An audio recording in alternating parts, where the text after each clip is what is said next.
Alors bonjour, on se retrouve pour un deuxième épisode de Rendez-vous au studio intitulé Sport féminin, le revers de la médaille.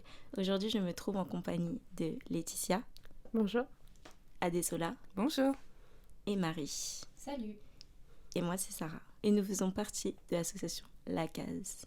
Nous parlerons aujourd'hui de l'accessibilité au sport pour les femmes et les filles.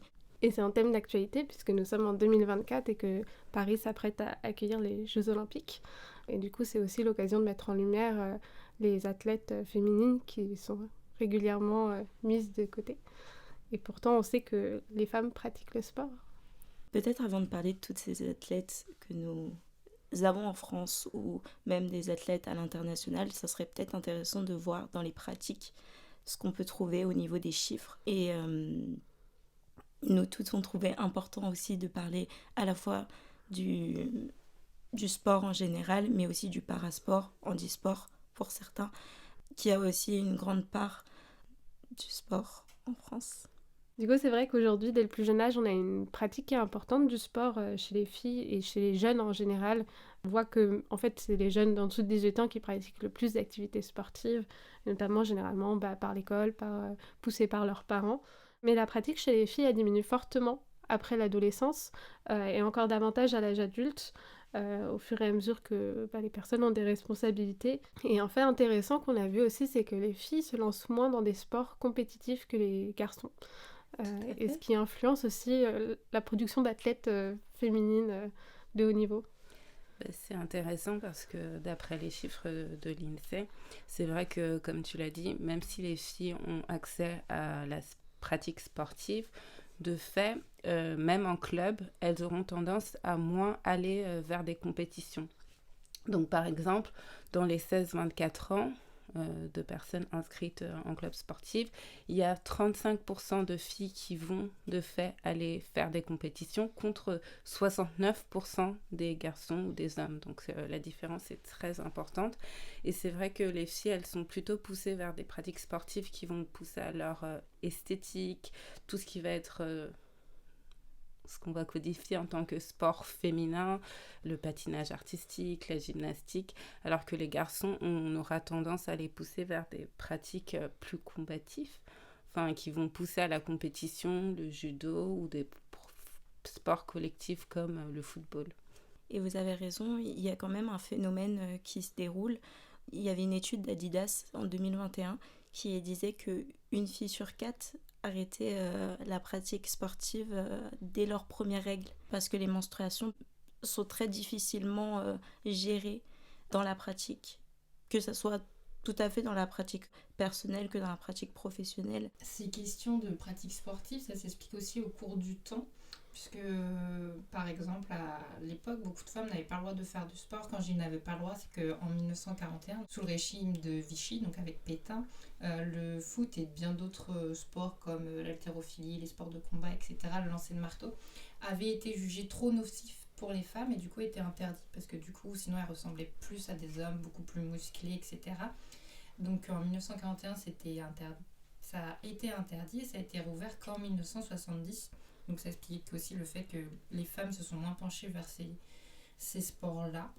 Du coup, c'est aussi ce qui peut expliquer aujourd'hui les différences et les classifications de sports traditionnellement masculins, traditionnellement féminins, et le fait qu'il y a encore beaucoup d'écart dans la pratique, comme tu le disais, à des ceux-là, de certains sports.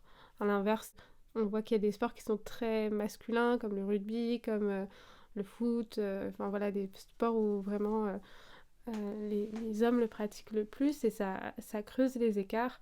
Et d'ailleurs, ces écarts, ils ne sont pas juste liés aux inégalités de genre. On voit que la pratique du sport en général est très inégalitaire, selon le niveau social, par exemple. Ça a été montré dans une étude récente que les personnes cadres pratiquent bien plus le sport que, par exemple, les ouvriers. Et de même, pour les personnes en situation de handicap, c'est 1 personne sur 2 qui ne pratique pas le sport, et notamment parce qu'ils en sont éloignés dès le début de leur...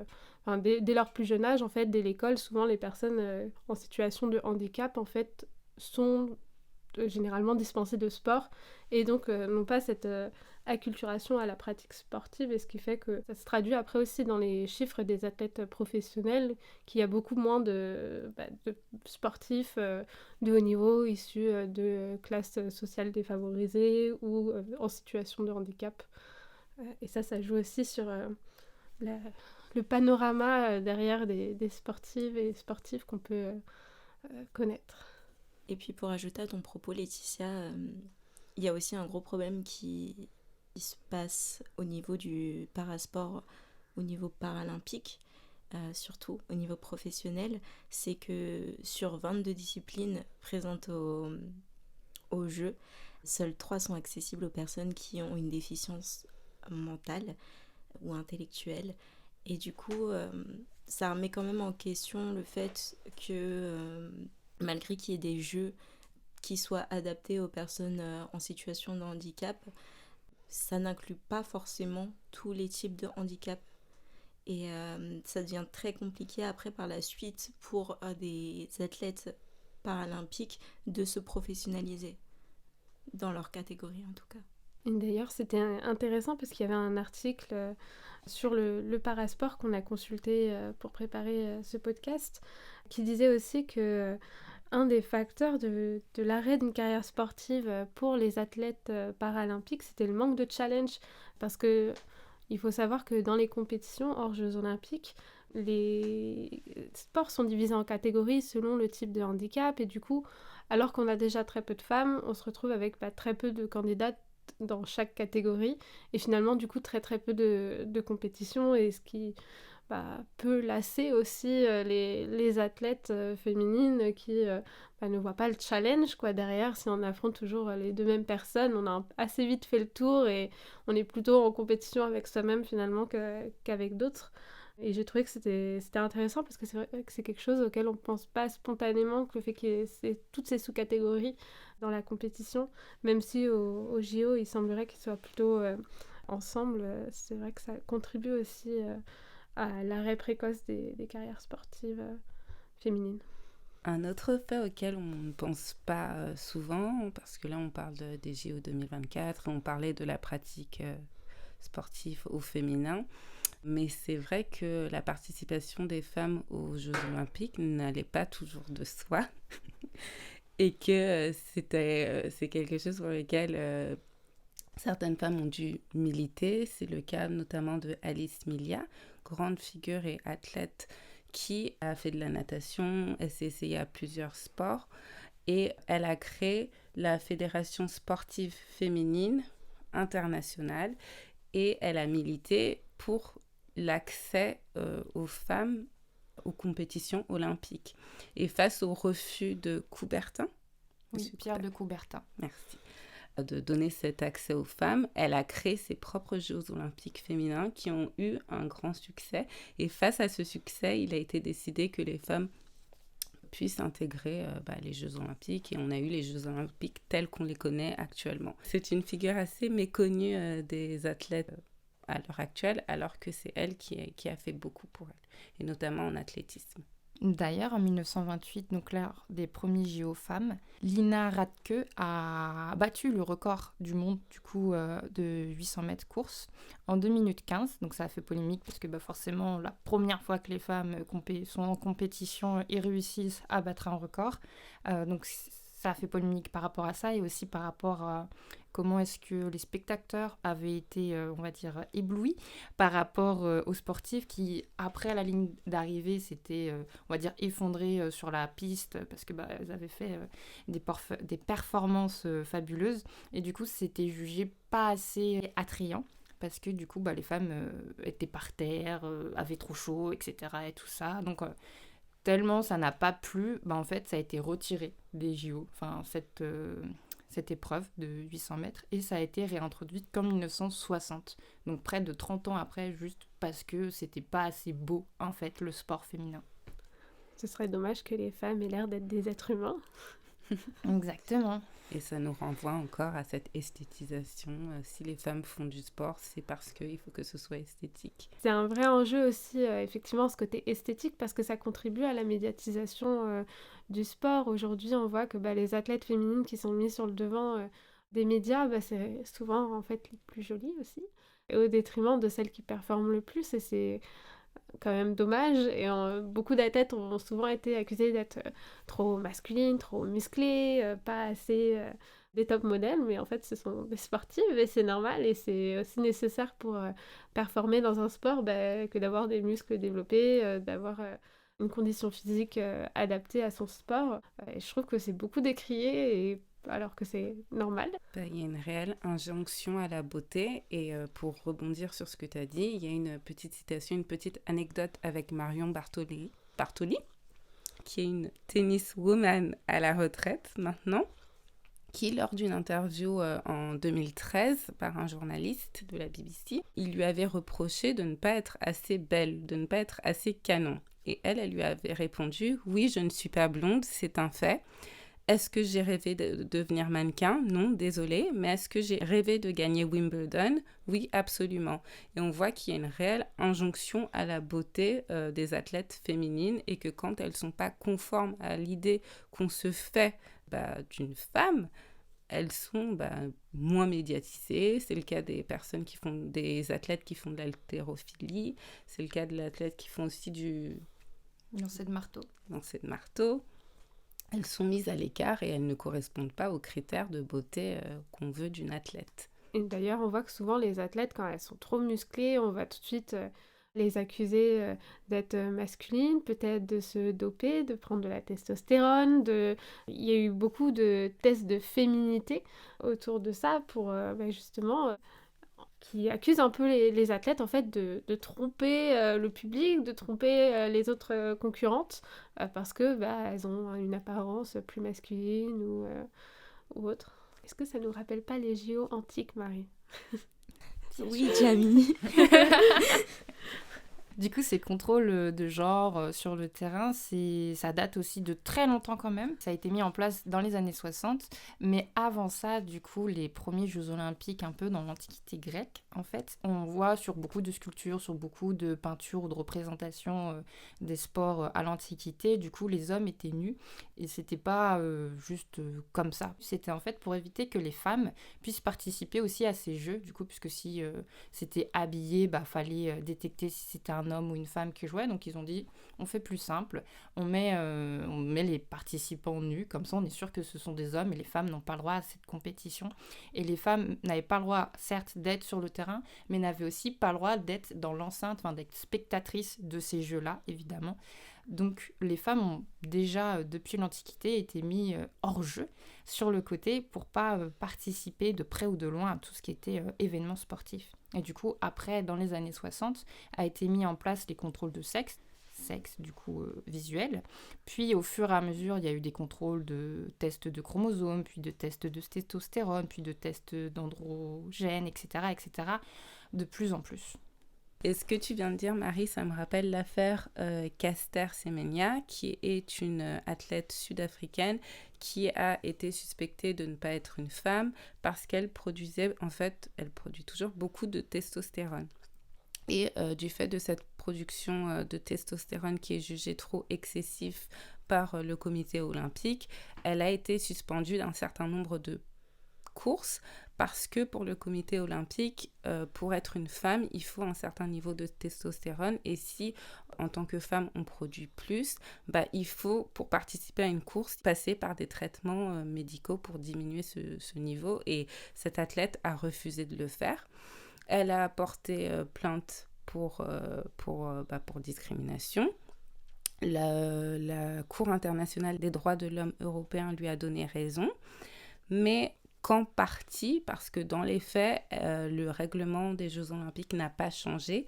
Et sachez que récemment, ce niveau de testostérone a même été réduit.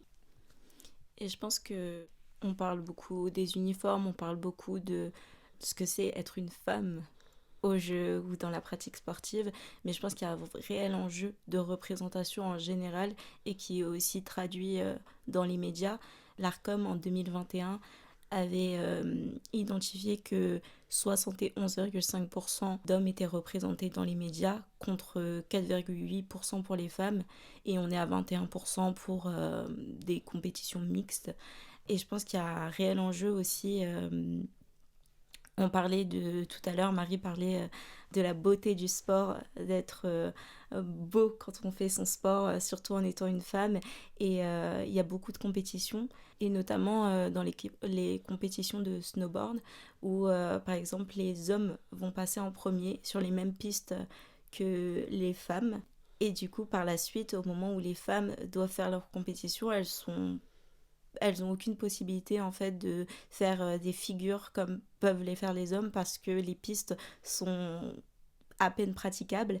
Et malheureusement, comme on considère que c'est moins joli à voir de ne pas avoir des figures dans tous les sens, majoritairement on a tendance à passer sur les chaînes principales les compétitions masculines. Et j'ai aussi les chiffres, parce que dans les événements sportifs diffusés à la télévision en France, c'est toujours des chiffres de l'ARCOM de 2021, il y a entre 81 et 86% de couvrage des événements sportifs du sport pratiqué par les hommes comparé à celle pratiquée par les femmes. Donc les chaînes principales en fait mettent plus en avant les hommes dans les compétitions que les femmes. Et du coup, on voit même que quand les femmes sont mises en avant, souvent c'est au cours de scandales en lien avec la couleur ou la longueur de leurs vêtements plutôt que leur performance, en fait. Et ça dénature vraiment aussi les performances, en fait, des sportives. Pour rebondir sur la longueur des tenues des athlètes, en 19e, fin 19e, le tennis était très répandu dans la classe bourgeoise. C'était un peu le Tinder pour matcher avec un partenaire potentiel. Mais les femmes, après avoir matché, ne jouaient plus, alors que les hommes continuaient de jouer au tennis. Enfin bon, du coup, à la belle époque, 19e, les femmes étaient habillées avec des très longues jupes, pas forcément faciles pour faire des longs gestes comme le veut le tennis. Et c'est qu'en 1925, Suzanne Legan, une tenniswoman, du coup vraiment professionnelle, a mis du coup une jupe plissée, mais plutôt courte, puisqu'elle ne dévoilait que ses genoux, mais ça avait fait encore polémique, parce qu'on voyait les genoux d'une femme et que c'était jugé indécent et inacceptable, et c'est à partir de là aussi, en fait, que les vêtements se sont mis à un peu raccourcir pour que justement ce soit plus aguichant pour les messieurs potentiels qui pouvaient visionner ces sports.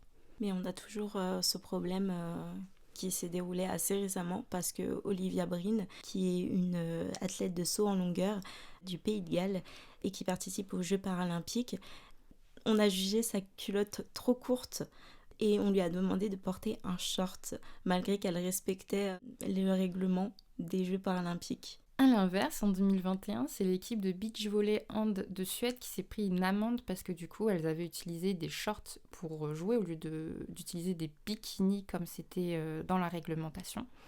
Sauf que leurs compères masculins, eux, utilisent toujours des shorts pour jouer et non pas des bikinis. Aussi, on n'en a pas beaucoup parlé, mais au-delà des discriminations sexistes, il y a beaucoup d'athlètes qui ont fait face à d'autres discriminations, par exemple des discriminations raciales.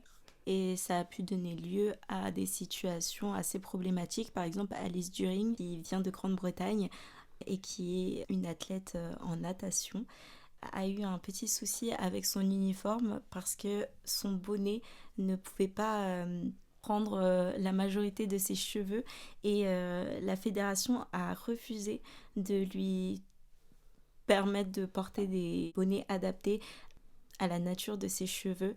Et c'est toujours un problème dans énormément de sports où ou les particularités des personnes. Où les particularités des personnes, notamment des personnes racisées, ne sont pas prises en compte. Et c'est vrai que du coup, par rapport à ce que tu disais, Marie, le fait d'être marchandise, que les femmes en fait doivent attirer l'œil, etc., ça se vérifie aussi pour les sponsors. Par exemple, selon le journal La Croix, les entreprises qui sponsorisent des athlètes féminines, elles ont des attentes qui sont jugées irréelles ou incohérentes avec l'image du sport féminin. Par exemple, il y en a beaucoup qui s'attendent à ce que les sportifs qui vont sponsoriser correspondent à la taille mannequin, puissent être sur toutes leurs affiches, porter leur équipement, etc., comme des top modèles, alors qu'en fait, ce sont des sportifs, donc mécaniquement, comme on le disait tout à l'heure, leur corps, il est adapté à la pratique sportive qu'elles ont, et elles ne peuvent pas toutes ressembler à des top modèles. Et puis comme on l'a montré avant sur la citation de Marion Florian Barthollet, c'est pas leur objectif non plus.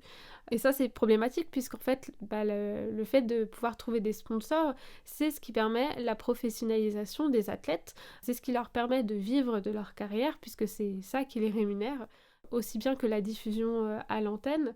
Tous ces revenus, en fait, c'est ça qui permet aux athlètes de vivre de leur sport.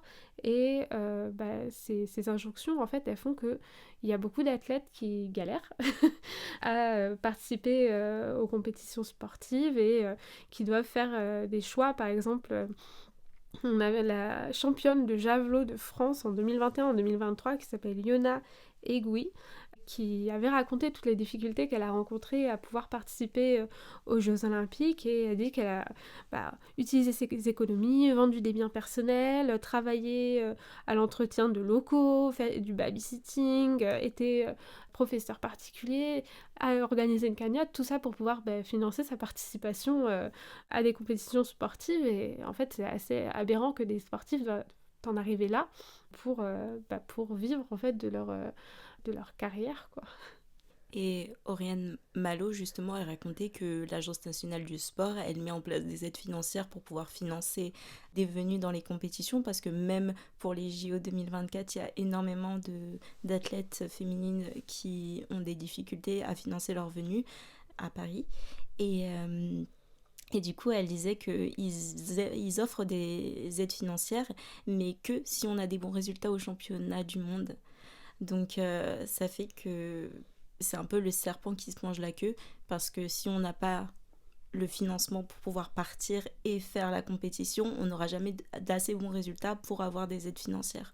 Et d'ailleurs, à propos du serpent qui se mord la queue, effectivement, la professionnalisation en fait, des athlètes féminines, elle est plus récente que celle des hommes. Et en fait, cette absence de professionnalisation des équipes féminines, en fait, elle se traduit aussi par une moindre pratique du sport de haut niveau, moins d'entraînement, moins d'équipements adéquats. Et du coup, ça affecte aussi les capacités en fait, des sportives à performer, et donc aussi l'attractivité vis-à-vis du public et du média avec une moindre demande. Donc c'est tout un système en fait qui fonctionne comme ça, et qui fait qu'aujourd'hui on a des sportifs de haut niveau qui manquent d'équipement, qui manquent de sponsors, qui doivent se débrouiller pour participer aux compétitions sportives. Par exemple, aujourd'hui, fait intéressant, il n'existe pas de ligue professionnelle dans le football féminin, à l'inverse du football masculin.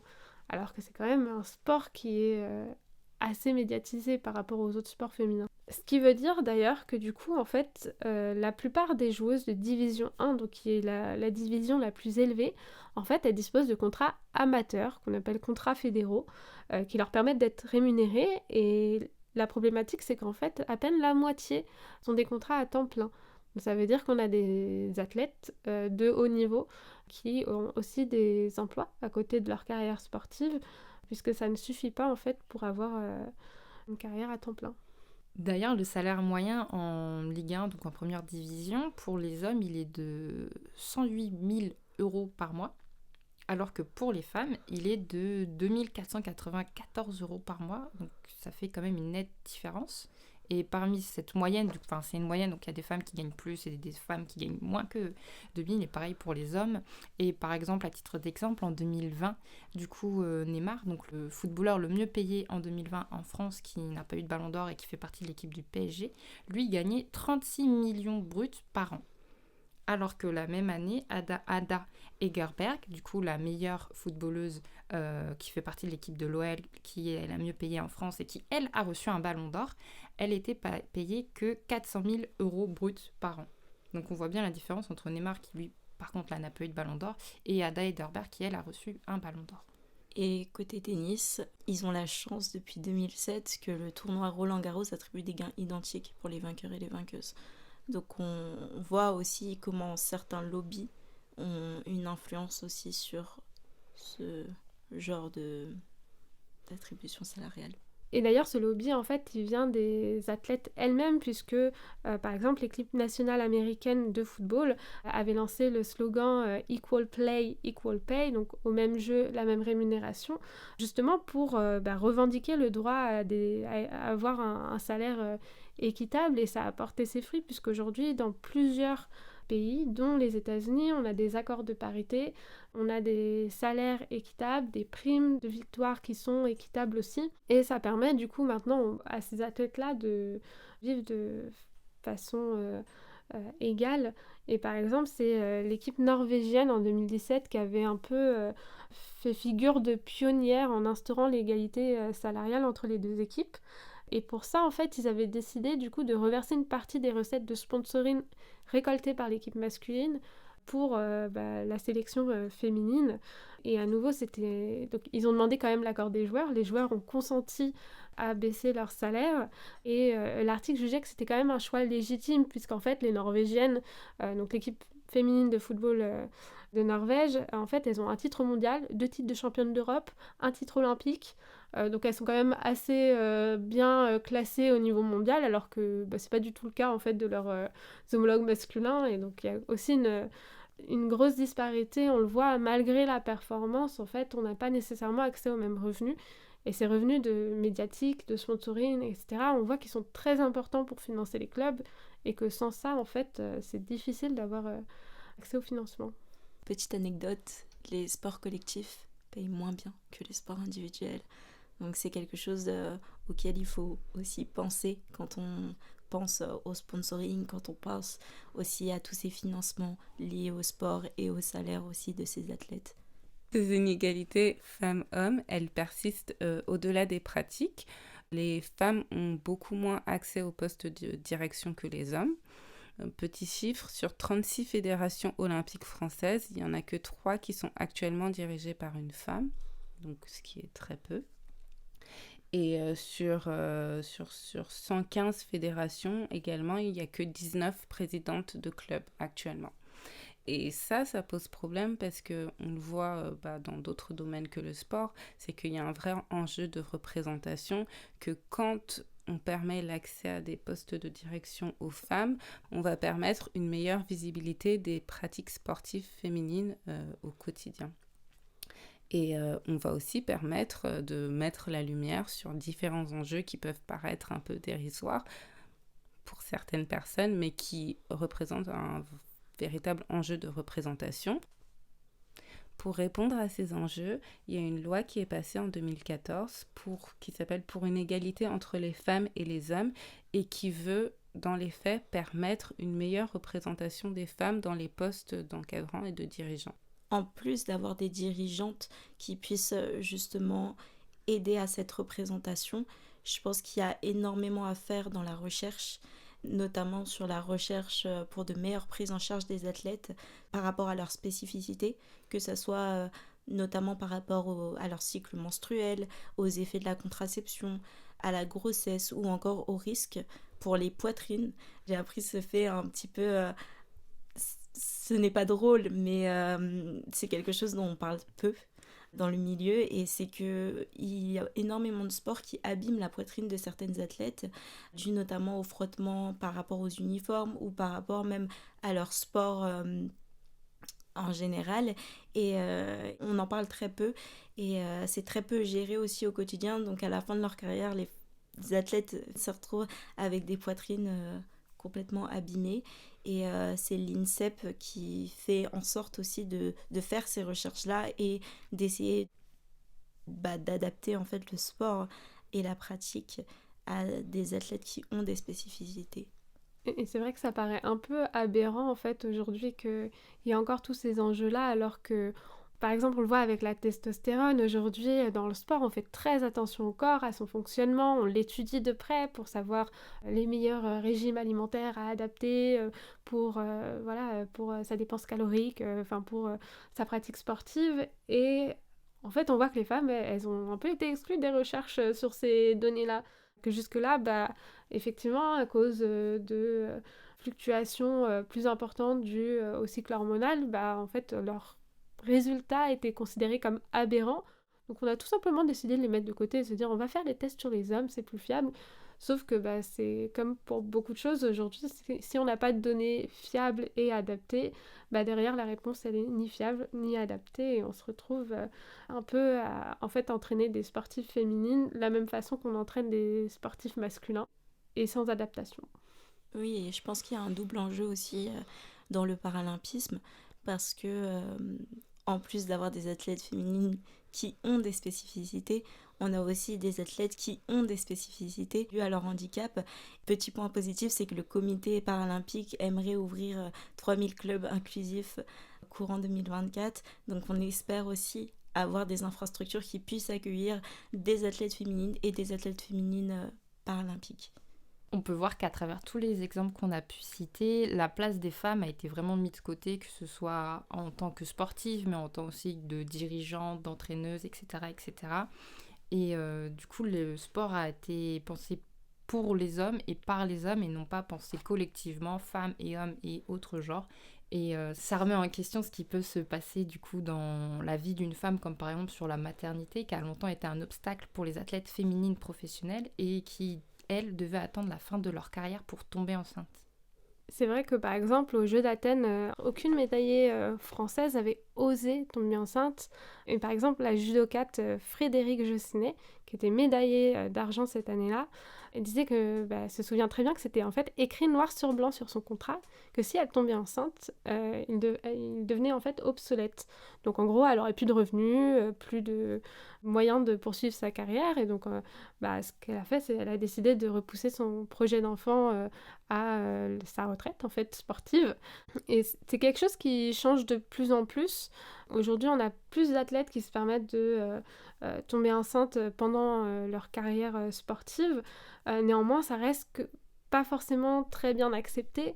Par exemple, Sarah Björk Gunnarsdottir, qui était une joueuse de l'Olympique lyonnais, d'origine islandaise, elle a mis en justice en fait l'Olympique lyonnais pour ne pas lui avoir payé l'entièreté de ses salaires pendant son congé maternité, alors qu'en fait depuis 2021, il existe un règlement de la FIFA en matière de maternité qui a été quand même adopté très tardivement, en 2021, c'est pas si vieux, qui permet d'avoir un congé maternité d'au moins 14 semaines, qui est rémunéré au moins aux 2/3 de son contrat actuel et donc qui permettent une certaine sécurité. Et par exemple, c'est aussi le cas de la Fédération de handball français qui s'est dotée récemment d'une convention collective qui garantit notamment le maintien de salaire d'une joueuse pendant 1 an en cas de grossesse ou de blessure.